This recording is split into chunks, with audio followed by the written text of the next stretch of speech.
ప్రపంచ ఆర్థిక వేదిక కార్యక్రమంలో పాల్గొన్న సందర్భంగా తెలుగుదేశం పార్టీ నాయకుడు, రాష్ట్ర సమాచార సాంకేతిక, ఎలక్ట్రానిక్స్, కమ్యూనికేషన్స్, మానవ వనరుల అభివృద్ధి శాఖ మంత్రి నారా లోకేష్ మాట్లాడుతూ ఆంధ్రప్రదేశ్ తిరిగి వ్యాపారం చేసేందుకు సిద్ధంగా ఉంది అని పేర్కొన్నారు. దావోస్ సమావేశం ద్వారా ప్రపంచానికి తాము ఒకటే స్పష్టంగా చెప్పాలనుకుంటున్నామని, తాము కోరుకునేది ఏంటంటే తమ రాష్ట్రం తిరిగి వ్యాపారానికి సిద్ధంగా ఉందని అన్నారు.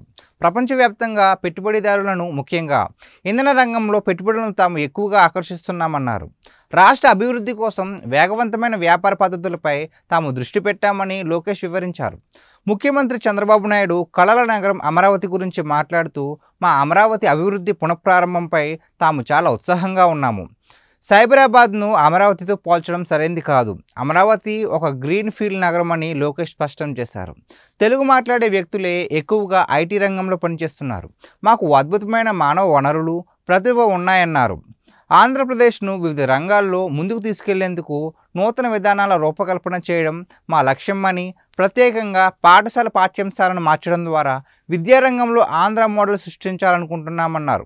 వీటితో పాటు ఆటోమొబైల్ పరిశ్రమలో ఆవిష్కరణకు ప్రసిద్ధి చెందిన జెడ్ఎఫ్ ఫాక్స్కాన్ చాసిస్ మాడ్యులస్ సంస్థ CEO ఐకీ డోర్ఫ్తో ఆంధ్రప్రదేశ్ మంత్రి నారా లోకేష్ భేటీ అయ్యారు.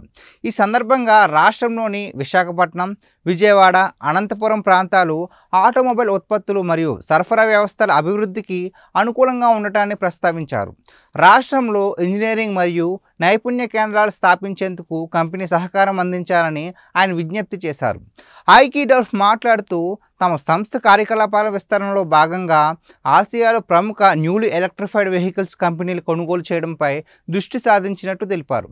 ఆంధ్రప్రదేశ్ ప్రభుత్వం నుంచి వచ్చిన ప్రతిపాదనలపై చర్చించి సానుకూల నిర్ణయం తీసుకుంటామని పేర్కొన్నారు.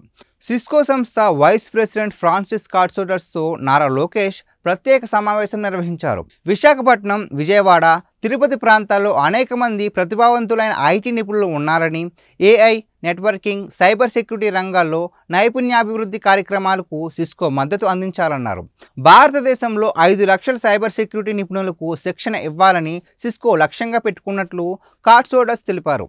ఆంధ్రప్రదేశ్ ప్రభుత్వం సూచించిన ప్రతిపాదనలను పరిశీలించి వాటిపై నిర్ణయం తీసుకునే అవకాశం ఉన్నట్లు పేర్కొన్నారు. ఆంధ్రప్రదేశ్ ప్రభుత్వం ఆటోమొబైల్ మరియు సాంకేతిక రంగాల అభివృద్ధి ద్వారా పెట్టుబడులను ఆకర్షించేందుకు ప్రయత్నాలు చేస్తోంది.